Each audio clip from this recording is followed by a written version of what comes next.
ये बात है 1994 की और जगह थी कश्मीर। शाम का वक्त था।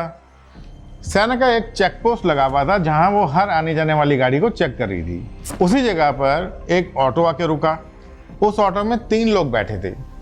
जैसे ही ऑटो में बैठे एक आदमी ने देखा कि यहाँ चेक पोस्ट पर ऑटो रुका है और सेना के जवान हर एक को चेक कर रहे हैं, वो घबरा गया और सीधा ऑटो से जंप मारकर वो भाग गया। वो तो खैर भागने में कामयाब हो गया, लेकिन सेना ने ऑटो में बैठे बाकी के 2 लोगों को गिरफ्तार कर लिया। जैसे ही ये हुआ, ऑटो में बैठा एक मोटा इंसान जोर जोर से रोने लगा। तब किसी को क्या पता था कि ये मोटा डरपोक सा दिखने वाला इंसान एक दिन भारत पर पुलवामा और संसद जैसे हमलों के जख्म देगा। अब तक तो आप समझ ही गए होंगे कि हम मसूद अजहर की बात कर रहे हैं। आज हम मसूद अजहर की वो पूरी फाइल खोलेंगे जो उसकी पैदाइश से लेकर उसकी गिरफ्तारी, उसको पड़ा वो मशहूर थप्पड़ और फिर कंधार के उस काले अध्याय तक जाती है जहां हमें उसे छोड़ना पड़ा। आज का एपिसोड बहुत ही इंटरेस्टिंग होने वाला है क्योंकि आज हम भारत के सबसे बड़े दुश्मनों में से एक मसूद अजहर की जिंदगी का पूरा कच्चा चिट्ठा खोलेंगे। ये एक ऐसा आतंकी था जो भारत की कैद में था, जिसने एक भारतीय जवान के थप्पड़ के आगे रोते हुए अपने सारे राज उगल दिए थे। लेकिन फिर एक ऐसी अनहोनी घटना हुई कि भारत को उसे छोड़ना पड़ा। आज के वीडियो में हम उन सारे डॉट्स को कनेक्ट करेंगे जो उसकी पैदाइश से लेकर उसकी मक्कारी और उसकी आज की असलियत तक जाते हैं। वीडियो को अंत तक जरूर देखना क्योंकि आज की वीडियो बहुत ही इंटरेस्टिंग होने वाली है।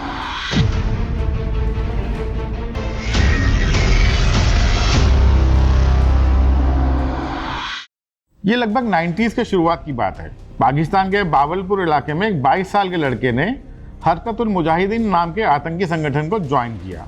इस लड़के का नाम था मसूद अजहर। हरकतुल मुजाहिदीन ने उसे बड़े अरमानों के साथ अफगानिस्तान भेजा ताकि वो खूंखार लड़ाका बन सके, लेकिन ऐसा हो नहीं सका।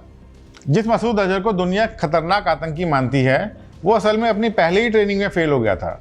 अफगानिस्तान में ट्रेनिंग देने वाले उसके ट्रेनर्स ने साफ कह दिया था कि ये बंदा फिजिकली बहुत कमज़ोर है और ये अपनी 40 दिन की बेसिक ट्रेनिंग भी पूरी नहीं कर सकता है। इसका नतीजा ये हुआ कि सिर्फ 1 हफ्ते में थोड़ी बहुत बंदूक चलाना सिखाकर मसूद अजहर को ट्रेनिंग कैंप से बाहर कर दिया गया। लेकिन मसूद का टैलेंट तो उसका दिमाग था। उसके आकाओं ने उसे हथियार चलाने के बजाय कलम चलाने के काम में लगा दिया। उन्होंने मसूद को सदाए मुजाहिद नाम की मैगजीन का प्रोडक्शन हेड बना दिया। उस वक्त ये मैगजीन मुफ्त में मदरसों और मस्जिदों में बांटी जाती थी और इसका मकसद था जवान लड़कों का ब्रेन वॉश करना। देखते ही देखते गोलियों से ज़्यादा मसूद का शब्दों ने जहर फैलाना शुरू कर दिया और वो अपने आतंकी आकाओं की नज़र में बहुत बड़ा नाम बन गया। मसूद अपनी बात कहने में बहुत ही एक्सपर्ट था। उसके भाषण में एक आग होती थी। पाकिस्तान में उसके आतंकी आकाओं ने ये बात समझ ली थी कि इस लड़के को आतंकी बनाकर भेजने से बेटर है कि इसे नफरत के प्रोपेगेंडा के लिए इस्तेमाल किया जाए। और यहीं से शुरू हुआ मसूद का एक ऐसा सफ़र जिसने उसे देखते ही देखते आतंक की दुनिया में बहुत सीनियर बना दिया। मसूद का काम सिर्फ पाकिस्तान तक ही सीमित नहीं था। वो कभी सऊदी अरब गया तो कभी उसने यूएई के चक्कर लगाए। वो जामिया तक भी गया और यहाँ तक कि उसने ब्रिटेन की गलियों में भी जिहाद का जहर घोला। उसकी स्पीच इतनी तीखी और भड़काऊ होती थी कि सुनने वाले नौजवानों को वो मिनटों में ब्रेन वॉश कर देता था। वो नफरत फैलाने का एक ऐसा सेल्समैन बन चुका था जो दुनिया भर से आतंक फैलाने के लिए फंड्स और लड़ाके इकट्ठे कर रहा था। धीरे धीरे पाकिस्तान के बनाए इस आतंकी सिस्टम में मसूद काफ़ी बड़ा हो चुका था। अब उसके आका उसे एक बड़े और सीधे मिशन पर लगाने की तैयारी कर रहे थे। ये साल 1994 के आसपास था। उसे अब डायरेक्टली कश्मीर के मुद्दे की कमान सौंप दी गई थी। अब मसूद का ठिकाना भी बदल गया और वो बार बार पाकिस्तान ऑक्यूपाइड कश्मीर यानी कि पीओके आने जाने लगा। यहाँ भी उसने वही काम किया जो वो कई देशों में करता आया था। उसने कश्मीरी लड़कों के मन में भारत के खिलाफ नफरत की एक ऐसी दीवार खड़ी कर दी थी जिसकी आने वाले समय में भारत ने भारी कीमत अदा की। 1993-94 की बात है। पाकिस्तान ने कश्मीर में 2 खतरनाक आतंकी ग्रुप हरकतुल जिहाद और हरकतुल मुजाहिदीन को मिलाकर एक नई ऑर्गेनाइजेशन बनाई जिसका नाम रखा गया हरकतुल अंसार। लेकिन इन दोनों ग्रुप्स के जो पुराने चीफ थे उनके बीच में सुपीरियरिटी की लड़ाई चल रही थी। कश्मीर में हरकतुल अंसार के लीडर्स के बीच मतभेद इतने गहरे हो गए थे कि इस ऑर्गेनाइजेशन का फ्यूचर खतरे में आ गया था और ये टूटने के कगार पर आ गई थी। जब पाकिस्तान में बैठे इन आतंकियों के आकाओं को लगा कि उनके लड़के आपस में ही लड़कर ख़त्म हो जाएंगे, तब उन्होंने सोचा क्यों ना इस प्रॉब्लम को सॉल्व करने के लिए मसूद अजहर को इस्तेमाल किया जाए। वो जानते थे कि मसूद की बातों में जादू है और वो इन लोगों को भारत के खिलाफ जिहाद करने के लिए एकजुट कर सकता है।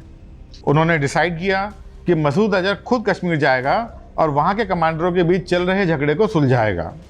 और यही वो फैसला था जिसके कारण मसूद अजहर को पहली बार भारतीय सरजमी पर कदम रखना पड़ा। लेकिन उसे क्या पता था कि भारत का ये सफ़र उसके लिए एक ऐसा सबक बनने वाला था जिसकी उसने कल्पना भी नहीं की थी। क्या था ये सबक, ये हम आगे जानेंगे। आप कहानी को देखते रहिए। मसूद अजहर का ये ट्रिप किसी फिल्मी कहानी से कम नहीं लगता। उस वक्त भी भारत में पाकिस्तान से सीधा आना मुश्किल था, इसलिए मसूद अजहर ने भारत आने के लिए एक लंबा रास्ता चुना। वो पहले बांग्लादेश की राजधानी ढाका पहुंचा। ढाका में उसके हैंडलर्स ने उसे एक पुर्तगाली पासपोर्ट दिया जिस पर लिखा था वली अदन ईसा। ये एक ऐसे शख्स की नकली आइडेंटिटी थी जो देखने में तो साउथ एशियन था, लेकिन डॉक्यूमेंट्स में वो एक पुर्तगाली नागरिक था। 29 जनवरी 1994 को मसूद बांग्लादेश एयरलाइंस की फ़्लाइट पकड़कर दिल्ली पहुंचा। दिल्ली एयरपोर्ट पर मसूद अजहर वली अदन ईसा के नाम से इमिग्रेशन काउंटर पर गया। ड्यूटी ऑफिसर ने उसका पासपोर्ट देखा और फिर मसूद की शक्ल देखी। उसे कुछ शक सा हुआ तो उसने उससे पूछा, मिस्टर ईसा, आपका पासपोर्ट तो पुर्तगाली है, लेकिन आप पुर्तगाली तो नहीं लगते हो।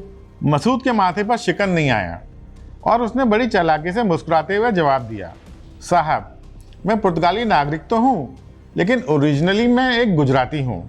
मेरी फैमिली गुजरात से बिलोंग करती है और अब मैं पोर्तुगल का सिटीजन हूँ, इसीलिए आपको शायद ऐसा लग रहा है। ऑफिसर ने मसूद के सफ़ेद झूठ पर यकीन कर लिया और उसके पासपोर्ट पर मोहर लगा दी, जिससे भारत का सबसे बड़ा दुश्मन ऑफिशियली भारत में एंटर कर गया। इसके बाद मसूद सीधा दिल्ली का चाणक्यपुरी इलाके में अशोका होटल पहुंचा। उसके हैंडलर्स ने उसे वहां एक आलीशान कमरे में ठहराया था। अगले कुछ दिन तक मसूद एक सफ़ेद मारुति कार में रिलीजियस टूरिस्ट बनकर घूमता रहा। वो देव बन गया जहां उसने एक रात बिताई। उसके बाद वो सहारनपुर गया और वहाँ की मस्जिद में भी रुका। इसके बाद वो लखनऊ गया। इस पूरी ट्रिप में उसने अपने असली नाम को छुपाकर हर जगह अपना नाम वली अदन ही बताया। इस दौरान वो बीच बीच में दिल्ली भी आता जाता रहा। वो कभी होटल जनपथ में रुकता तो कभी करोल बाग के शीश महल में। करीब 10 दिनों तक दिल्ली की पुलिस और इंडियन एजेंसीज को चकमा देकर वो खुलेआम दिल्ली की सड़कों पर घूम रहा था। दिल्ली छोड़ने से एक दिन पहले यानी 8 फरवरी को वो निजामुद्दीन गया। वहाँ उसने 20 डिजिटल कंपास खरीदे। ये कंपास उसने कश्मीर के घने जंगलों में छिपे आतंकियों को देने के लिए खरीदे थे। 9 फरवरी 1994 को वली अदन ईसा की दिल्ली की सैर खत्म हुई और उसने श्रीनगर की फ़्लाइट पकड़ी। अब उसका दिल्ली वाला सॉफ्ट मुखौटा उतारने का समय आ गया था और सामने आ गया था आतंक का वो असली चेहरा जिसे दुनिया आज मसूद अजहर के नाम से जानती है। इस पूरे सफ़र के दौरान अशराफ डार उसके साथ साए की तरह लगा हुआ था। इसी ने दिल्ली में भी उसके रुकने के सभी इंतजाम किए थे। श्रीनगर एयरपोर्ट पर उतरते ही उसके हैंडलर्स उसे लाल बाजार में स्थित एक मदरसे कस्मी कश्मियान ले गए, जहां उसके रुकने का कमरा पहले से ही तैयार किया गया था। लेकिन मसूद को ज़्यादा देर आराम नहीं करना था। उसी रात वो श्रीनगर से दूर अनंतनाग गया, जहां उसका ठिकाना था कापरान के घने जंगल। कापरान के जंगलों में आतंकियों का एक सेफ ठिकाना था। यहाँ उसकी मुलाकात खूंखार आतंकी सज्जाद अफगानी और उसके डिप्टी अमजद बिलाल से हुई। एक तरफ मसूद अजहर था जो अपनी जहरीली जुबान के लिए जाना जाता था, और दूसरी तरफ सज्जाद अफगानी और बिलाल जो मॉडर्न राइफलों और हथियारों से लैस खूंखार आतंकी थे। यहीं से हरकत-उल अंसार की वो साजिशें शुरू हुई जिन्होंने बाद में घाटी को दहला दिया। अगली सुबह यानी 10 फरवरी को मसूद और सज्जाद अफगानी माटीकुंड नाम की एक जगह पर पहुंचे। यहाँ इन्होंने एक आतंकी कॉन्फ्रेंस ऑर्गेनाइज की थी। पाकिस्तान और पीओके से आए सभी बड़े आतंकी इस कॉन्फ्रेंस में मौजूद थे। मसूद के आने की वजह से वो सब आतंकी बेहद खुश थे। मसूद ने वहाँ दोनों ग्रुप्स के हेड्स के बीच सुलह कराने का काम किया। मसूद ने यहाँ हरकतुल मुजाहिदीन और हरकतुल जिहाद के आतंकियों के बीच चल रहे झगड़े को ख़त्म करने के लिए एक भड़काऊ भाषण दिया। मसूद वहाँ सिर्फ भाषण ही नहीं दे रहा था, बल्कि वो तो वहाँ उन आतंकियों के दिल भी जीत रहा था। उसने वहाँ मौजूद लड़कों से कहा कि वो जल्द ही पाकिस्तान लौटने वाला है उसने उन सभी आतंकियों से उनके खत और पैगाम लिए और कहा कि ये मैं तुम्हारे परिवार तक पहुंचा दूंगा। मसूद की इस एक चाल ने उसको उन गुमराह लड़कों के बीच में एक मसीहा बना दिया। 11 फरवरी 1994 को माटीगुंड में आतंकियों को मोटिवेट करने के बाद मसूद अजहर वापस लौट रहा था। उसके साथ कार में 2 लोग और भी थे। एक था खूंखार अफगानी सज्जाद और एक था लोकल मिलिटेंट फारूक। सब कुछ प्लान के मुताबिक चल रहा था, लेकिन तभी किस्मत ने अपना खेल दिखाया। जिस कार से ये तीनों आ रहे थे वो अचानक खराब हो गई। मसूद के पास टाइम की कमी थी, इसलिए उसने कार को बीच में ही छोड़ दिया और एक ऑटो रिक्शा में बैठ के ये तीनों लोग अनंतनाग की तरफ चल पड़े। ऑटो भी मुश्किल से 2-3 किलोमीटर ही चला होगा कि सामने इंडियन आर्मी का एक चेक पोस्ट आया। चेक पोस्ट पर गाड़ियों की तलाशी ली जा रही थी। जैसे ही ये ऑटो वहाँ रुका तो फारूक घबरा गया। उसको पता था कि पकड़े जाने पर उसका क्या अंजाम होगा, तो वो जल्दी से ऑटो से कूद गया और भागने लगा। इसके साथ ही उसने भारतीय सेना पर गोली भी चला दी। भारतीय सेना ने जवाबी कार्रवाई में गोली चलाई, लेकिन फारूक भागकर बचने में कामयाब हो गया। पीछे ऑटो में बैठे रह गए सज्जाद अफगानी और मसूद। सेना के जवानों ने इन दोनों को वहीं दबोच लिया। उस वक्त किसी को यह अंदाजा नहीं था कि उनके हाथ आतंक का कितना बड़ा खजाना लगा। भारतीय सेना के जवानों को लगा कि उन्होंने किसी मामूली आतंकी को पकड़ा है, क्योंकि मसूद को कोई जानता नहीं था। उन्हें क्या पता था कि यह मोटा और थुलथुला आदमी आगे चलकर भारत के सीने पर कितने घाव देने वाला है। अरेस्ट करने के बाद मसूद को पहले बादामी बाग कैंटोनमेंट ले जाया गया, फिर उसे तिहाड़ जेल में बंद किया गया और करीब 8 महीने बाद उसे जम्मू की कोट भलवाल जेल में शिफ्ट कर दिया गया। जेल की कोठरी में भी मसूद की अकड़ कोई कम नहीं थी। जेल में वो पुलिस वालों से कहता था, तुम लोग नहीं जानते हो कि तुमने किसको पकड़ा है। पाकिस्तान और ISI के लिए मैं कितना इंपॉर्टेंट हूँ। तुम लोग मुझे ज़्यादा दिन तक अपने पास कैद नहीं कर पाओगे। पाकिस्तान और ISI मुझे छुड़ाने के लिए ज़मीन आसमान एक कर देगी। कुछ दिनों तक तो मसूद की ये बकबक चलती रही, लेकिन जब वो लगातार शेखी वगार कर अपनी इंपॉर्टेंस का ढोंग कर रहा था, तभी एक दिन इंटरोगेशन के दौरान एक भारतीय सैनिक को गुस्सा आ गया और उसने मसूद को एक जोरदार थप्पड़ जड़ दिया। इस एक थप्पड़ ने तो जैसे जादू ही कर दिया। मसूद जोर जोर से रोने लगा और बोलने लगा, साहब, मुझे आज तक मेरे वालिद ने थप्पड़ नहीं मारा और आपने मुझे इतना जोरदार थप्पड़ मार दिया। उस एक थप्पड़ के खौफ ने मसूद की रूह को कपा दिया। अब उसे किसी टॉर्चर की ज़रूरत नहीं थी। वो खुद ब खुद गाने लगा। उसने न केवल अपने संगठन हरकतुल अंसार और हरकतुल मुजाहिदीन के राज खोलने शुरू कर दिए, बल्कि उसने ISI के उन आकाओं के नाम भी उगल दिए जो उसे कंट्रोल कर रहे थे। हैरानी की बात तो ये है कि उसने अपने साथ पकड़े गए सज्जाद अफगानी तक को नहीं बख्शा। उसने अफगानी की असली पहचान कर ली और उसके काले कारनामों का पूरा काला चिट्ठा पुलिस के आगे खोल दिया। उसकी इस गद्दारी की वजह से जेल के अंदर मसूद और सज्जाद के बीच के रिश्ते खराब हो गए, और वो इतने खराब हो गए कि दोनों ने एक दूसरे की शक्ल देखना भी बंद कर दिया। थप्पड़ खाने के बाद मसूद तोते की तरह बिना किसी दबाव के खुद ब खुद बहुत सारी जानकारी देता चला गया। उसने भारत को कई राज बताए जो हमारी सुरक्षा एजेंसीज के लिए सोने की खान साबित हुए। उसने एजेंसीज को बताया कि अफगानी आतंकी कश्मीर में किन रास्तों से दाखिल होते हैं। उसने ये भी खुलासा किया कि कैसे हरकतुल मुजाहिदीन और हरकतुल जिहाद को मिलाकर हरकतुल अंसार बनाया गया था। उसने खुद को इस नए आतंकी संगठन का जनरल सेक्रेटरी बताया। हालांकि उस वक्त इंडियन ऑफिसर्स को इस बात का यकीन नहीं हो रहा था कि कैसे एक डरपोक सा दिखने वाला आदमी इतने बड़े आतंकी संगठन का जनरल सेक्रेटरी हो सकता है। मसूद ने उन्हें यह भी बताया कि वो पाकिस्तान के जामिया उलूम इस्लामिया स्कूल से पढ़ा है। वहाँ के स्टूडेंट्स हरकत के आतंकियों से प्रभावित होते हैं।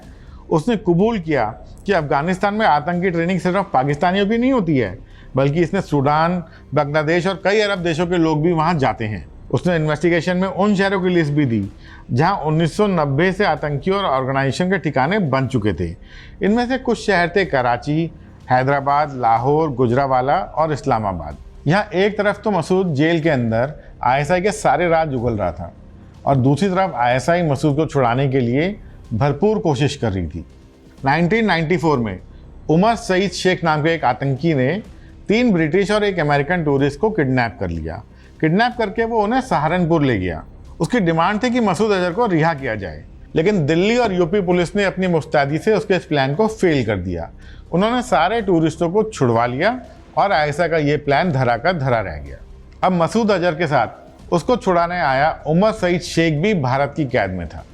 इसी तरह करीब करीब 5 साल और बीत गए। साल 1999 में कोट भलवाल जेल के अंदर आतंकियों ने एक और फिल्मी चाल चली। उन्होंने जेल के अंदर एक सुरंग खोदी। उनका प्लान था जेल ब्रेक करके भाग जाने का। सुरंग तैयार थी, भागने का टाइम भी आ गया था और कई आतंकी भागने में सफल भी हो गए थे। लेकिन जब मसूद अजहर के भागने का टाइम आया तो उसके कमजोर शरीर और मोटापे के कारण वो भाग नहीं पाया और मसूद उस सुरंग में ही फंस गया। पीछे से सिक्योरिटी फोर्सेस आई और उन्होंने उसको पकड़ लिया, लेकिन उसका साथी सज्जाद अफगानी भागने की कोशिश में एनकाउंटर में मारा गया। सुरंग वाला प्लान फेल हो चुका था, किडनैपिंग वाला प्लान फेल हो चुका था, लेकिन मसूद आईएसआई के लिए एक इतना बड़ा एसेट था कि आईएसआई ने हार नहीं मानी। आखिरकार 1999 में आईएसआई ने एक ऐसी चाल चली कि भारत को घुटने टेकने पर मजबूर होना पड़ा। 5 आतंकियों ने नेपाल से भारत आ रहे भारत के प्लेन IC-814 का किडनैप कर लिया और उसे कांधार ले गए। यात्रियों की जान बचाने के लिए आतंकियों ने 3 नाम रखे, मसूद अजहर, उमर सईद शेख और मुश्ताक अहमद। भारत सरकार को ना चाहते हुए भी इस सौदे को मानना पड़ा। मसूद अजहर को जम्मू की जेल से निकाला गया, उमर सईद शेख को तिहाड़ से निकाला गया और इन्हें रॉ के स्पेशल प्लेन से बैठाकर कंधार ले जाया गया। जब ये तीनों कंधार पहुंचे तो वहाँ का नज़ारा हम सब ने देखा। हम सब ने देखा कि कैसे आईएसआई के ऑफिसर्स ने इन तीनों का ऐसे स्वागत किया जैसे ये 3 कोई बहुत बड़े हीरो हों। तो जैसे ही ये तीनों आतंकी प्लेन से नीचे उतरे, वैसे ही आईएसआई और तालिबान ने प्लेन की सीढ़ियाँ हटा दी, जिससे कि कोई इंडियन ऑफिसर नीचे ना आ सके। आईएसआई मसूद के रिश्तेदारों को पाकिस्तान से अपने साथ लेकर आई थी ताकि वो पहचान सकें कि ये आने वाला इंसान जिसको भारतीय एजेंसी छोड़ रही है वो असल में मसूद ही है या उसका कोई हमशक्ल है। पहचान पूरी हुई और मसूद के लोग अपने साथ मसूद को पाकिस्तान ले गए और इसी के साथ भारत का सबसे बड़ा दुश्मन जो कभी एक फौजी के थप्पड़ से कांप गया था, वो भारत की मुट्ठी से हमेशा के लिए फिसल गया। कंधार में रिहाई के बाद मसूद अजहर ने अपनी हार का बदला लेने के लिए एक नया आतंकी संगठन बनाया जिसका नाम उसने रखा जैश-ए-मोहम्मद। ये बहुत ही बड़ा आतंकी संगठन था। रिहाई के कुछ टाइम बाद ही मसूद ने इंडियन पार्लियामेंट के ऊपर अटैक करवा दिया। इसके बाद मसूद के इशारे पर होने वालों हमलों की एक लंबी और दर्दनाक दास्तान शुरू हो गई। उसने 2016 में पठानकोट एयरबेस पर हमला करवाया, फिर उसने उरी पर हमला करवाया। हालांकि इस हमले के बाद भारत ने सर्जिकल स्ट्राइक की और पाकिस्तान को जवाब दिया। भारत ने भी दुनिया को दिखा दिया कि अब रूल चेंज हो चुके हैं भाई, भारत अब चुप नहीं बैठेगा। 2019 में मसूद अजहर ने पुलवामा अटैक करवाया। ये मसूद अजहर की सबसे बड़ी गलती थी। इस अटैक में हमारे 40 जवान शहीद हो गए थे। वो बहुत खुश था क्योंकि उसको लग रहा था कि ये उसकी एक बहुत बड़ी कामयाबी है, लेकिन यहीं से उसके सबसे बुरे दिन शुरू हो गए। क्या हुआ था उसके साथ, ये हम कहानी में आगे जानेंगे। बने रहिए हमारे साथ। पुलवामा के बाद भारत का सब्र टूट चुका था। भारत ने बालाकोट में एयर स्ट्राइक की और जैश के कई टेरर कैंपस को बर्बाद कर दिया। पाकिस्तान ने अंतिम हमला पहलगाम में कराया था, जिसके बदले में भारत ने ऑपरेशन सिंदूर किया। इस हमले में इंडियन आर्मीज ने मसूद के गढ़ बहरवलपुर को दहला दिया और उसे मिट्टी में मिला दिया। यहाँ जैश का एक मरकज़ था जो असल में जैश-ए-मोहम्मद की टेरर फैक्ट्री थी।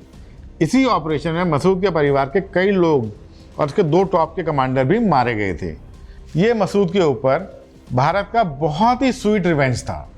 मसूद को समझ में आ गया कि अब वो पाकिस्तान के अंदर भी सुरक्षित नहीं है, इसलिए अब वो आईएसआई की सुरक्षा में एक चूहे की तरह छुपने लगा। लेकिन मसूद की असली तबाही अब शुरू हो चुकी है। पिछले कुछ टाइम से पाकिस्तान में छुपे आतंकियों के लिए अननोन गनमैन मौत का दूसरा नाम बन चुके हैं। अब वो चुन चुन कर इन आतंकियों को ढूंढ रहे हैं और इन्हें मौत के घाट उतार रहे हैं। अभी हाल ही में आई खबरों के मुताबिक मसूद अजहर का बड़ा भाई जो उसके आतंकी नेटवर्क की रीढ़ था, उसे पाकिस्तान के अंदर ही मार दिया गया है। पाकिस्तान में लोग कह रहे हैं कि मसूद के भाई को अज्ञात हमलावरों ने मारा है, लेकिन भारत के लोग कह रहे हैं कि उन्हें धुरंधर ने मारा है। तो आप समझ सकते हैं कि अज्ञात हमलावर भारत के धुरंधर हो सकते हैं। ये भारत के धुरंधर इन गद्दारों का हिसाब बराबर कर रहे हैं जिन्होंने कभी भारत की पीठ में छुरा घोंपा था। मसूद आज अपनी आंखों के सामने अपने कुनबे को ख़त्म होते हुए देख रहा है। आईएसआई की सिक्योरिटी और बुलेट प्रूफ गाड़ियों के बीच में भी वो अपने आप को सिक्योर महसूस नहीं कर रहा है। आज मसूद अजहर इंडियन एजेंसीज के रडार पर सबसे ऊपर है। वो पाकिस्तान के किसी कोने में कहीं शायद दुबक के बैठा है, लेकिन वो ये जानता है किसी भी अननोन गनमैन की अगली गोली पे शायद उसका ही नाम होगा। तो ये थी मसूद अजहर के आतंकी बनने से उसकी बर्बादी तक की पूरी कहानी। अब अगला सवाल मेरा आपसे है, आपको क्या लगता है, क्या आईएसआई मसूद अजहर को बहुत ज़्यादा दिनों तक बचा पाएगी, या अननोन मैन की कोई गोली उसका भी वही हाल करेगी जो उन्होंने उसके कुनबे और उसके साथियों का किया है? आप इस बारे में क्या सोचते हैं? अपनी राय हमें कमेंट में लिख के जरूर दीजिए। मिलूंगा आपसे एक और नई कहानी के साथ जल्दी। तब तक के लिए जय हिंद।